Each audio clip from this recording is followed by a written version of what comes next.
બાળ મિત્રો ક્રિશા તલવાડી ચેનલમાં આપનું સ્વાગત છે। આજે આપણે ધોરણ 4 આસપાસ અલંકાર સ્વપતિનો અભ્યાસ કરીશું। પાઠ છે 5 અનિતા અને મધમાખી। પ્રશ્ન નંબર 1 નીચે આપેલા જીવ જંતુઓના ચિત્રોને ઓળખીને તેમના નામ કૌંસમાંથી પસંદ કરીને લખો। પહેલામાં ભમરો, બીજામાં માખી, ત્રીજામાં ઈતરડી, ચોથામાં જૂ, પાંચમામાં ઈયળ, છઠ્ઠામાં મકોડો, સાતમામાં કીડી, આઠમામાં મધમાખી, નવમામાં કરોળિયો, દસમામાં માકડ, 11મામાં વંદો, 12મામાં ધનેરા।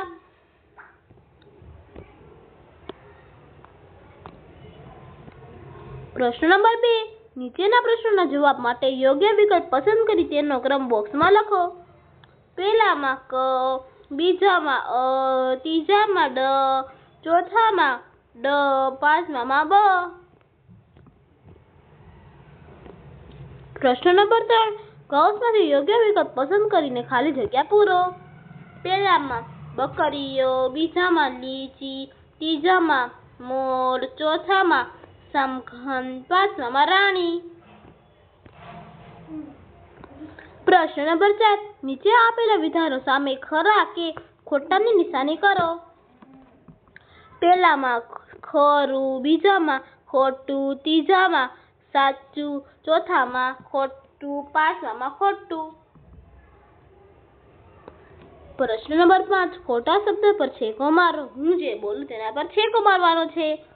પહેલામાં માર્ચ, બીજામાં માખી, ત્રીજામાં તણ, ચોથામાં પાંચમામાં અનિતાની મમ્મી।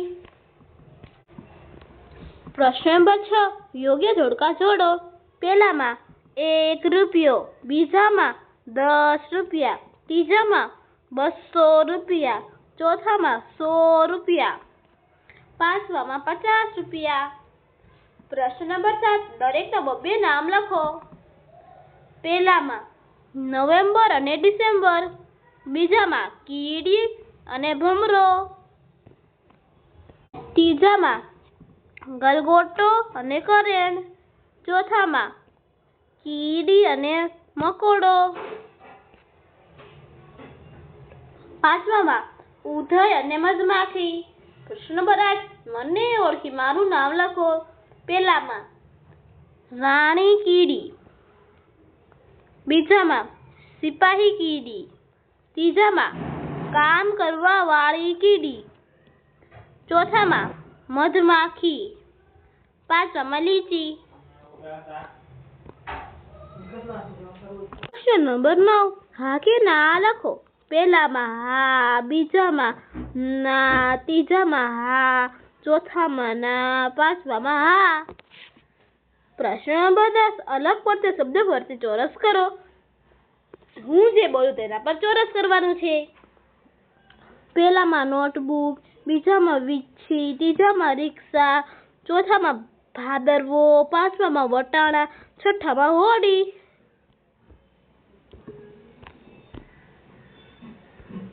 પ્રશ્ન નંબર 11 ટપકા જોડી ચિત્ર પૂર્ણ કરી તેનું નામ લખો। પહેલામાં કીડી, બીજામાં મધમાખી, ત્રીજામાં મકોડો। પ્રશ્ન નંબર 12 નીચેના પ્રશ્નોના એક વાક્યમાં જવાબ લખો। પહેલામાં આ વર્ષે મારા પુસ્તકો માટે 2000 રૂપિયા ખર્ચ કર્યો છે। બીજામાં મેં પતંગિયું, કીડી, ભમરો વગેરે જીવજંતુઓને ફૂલ નજીક જોયા છે। ત્રીજામાં મધમાખી ડંખ મારે ત્યારે લોકો લોખંડની ચાવી કે લોખંડની વસ્તુ તે જગ્યા પર ઘસે છે। ચોથામાં અનિતાની એક પેટીની કિંમત 2000 રૂપિયા છે તેથી 20 પેટીઓની કિંમત 40,000 રૂપિયા હશે। પાંચમામાં અનિતા અને ગામના બીજા લોકોને 1 કિગ્રા મધના 35 રૂપિયા મળે છે। અમારા શહેરમાં અત્યારે મધના કિગ્રાનો 250 રૂપિયા ભાવ છે। છઠ્ઠામાં, હા મેં જોયું છે કે કીડીઓ દર કે જમીનમાં બનાવેલા માળામાં રહે છે. સાતમામાં, ગળપણ ધરાવતી ખાવાની ચીજ વસ્તુઓ જેવી કે ખાંડ, લાડુ, પેંડા, ગુલાબજાંબુ, ગોળ પાસે કીડીઓ ભેગી થાય છે. આઠમામાં, મધમાખીઓની જેમ કીડીઓ ભમરી, ઉધઈ વગેરે જીવજંતુઓ જૂથમાં રહેવાનું પસંદ કરે છે. નવમામાં, કીડીઓ બે રંગની હોય છે, લાલ અને કાળી. લાલ રંગની કીડીઓ હારનો રંગ લાલ અને કાળા રંગની કીડીઓનો હારનો રંગ કાળો હોય છે.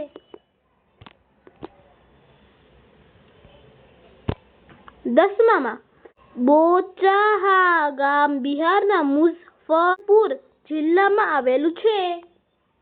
11મામાં, અનિતા શાળાએ જાય છે તે તેના માતા પિતાને પસંદ ન હતું. 12મામાં, કીડીઓનું દર મંદિરની આસપાસ, વૃક્ષના થડ પાસે, ઘરની દિવાલની પોલાણમાં જોયું છે. 13મામાં, કીડીઓને 6 પગ હોય છે.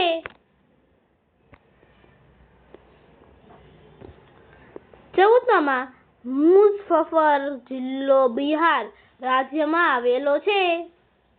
15મામાં, જ્યારે અનિતાના તેના માતા પિતાએ શાળાએ મોકલવાની ના પાડી ત્યારે અનિતા ખૂબ રડી. 16મામાં, નર મધમાખીઓ મધપૂડામાં ખાસ કોઈ કામ કરતી નથી, તે મધપૂડા પર ભારરૂપ હોય છે. પ્રશ્ન નંબર 13, નીચેના પ્રશ્નોના 2-3 વાક્યોમાં જવાબ લખો. પહેલામાં, મેં રોજ લાલચ પડતું મધ જોયું છે. મધ ખૂબ ગુણકારી હોય પછી રોકડ કલરમાં પણ જોવા મળે છે. ફિલ્ટર કરેલું મધ મોટે ભાગે ચોખ્ખાશ પડતું કે ખાદ્ય કલર રંગનું હોય છે. બીજામાં, હા અમારા ઘરમાં મધનો થાય છે. ઉધરસ થઈ હોય ત્યારે મધમાં હળદર, મરી વગેરે ભેળવીને આપવામાં આવે છે અને તે સ્વાસ્થ્ય માટે તેમજ આયુર્વેદિક દવા માટે સારું હોય છે.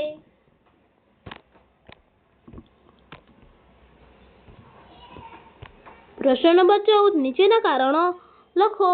પહેલામાં, મધમાખી સુગંધિત અને રંગબેરંગી ફૂલો પાસે રોજે રસ મેળવવા આવે છે. ફૂલોનો રસ એ મધમાખીઓનો ખોરાક છે.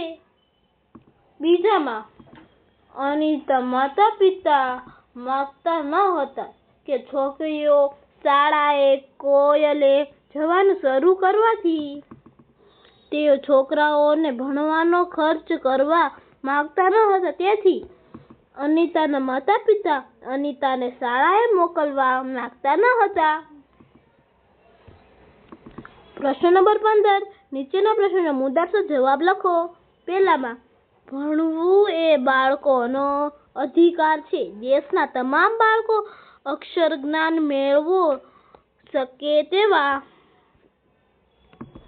સરકારનો નિયમ જ રહે છે કે દરેક બાળકોને 1 થી ધોરણ સુધી મફત શિક્ષણ આપવામાં આવે છે. આ દેશના તમામ બાળકો અક્ષર જ્ઞાન મેળવી શકે છે અને કોઈ પણ બાળક નિઃશેષ શિક્ષણ વગરનું ન રહે તે માટે સરકાર ધોરણ 8 સુધી મફત શિક્ષણ આપવાની વ્યવસ્થા કરે છે. પ્રશ્ન નંબર 16, નીચેના જગ્યામાં મનપસંદ ડિઝાઇન બનાવો. ઉદાહરણ, દાખલા તરીકે મધમાખીનો મધપૂડાની ડિઝાઇન કે અન્ય જીવજંતુની ડિઝાઇન. અહીંયા એક મધપૂડો આપ્યો છે, તેવો મધપૂડો આપણે નીચે દોરવાનો છે.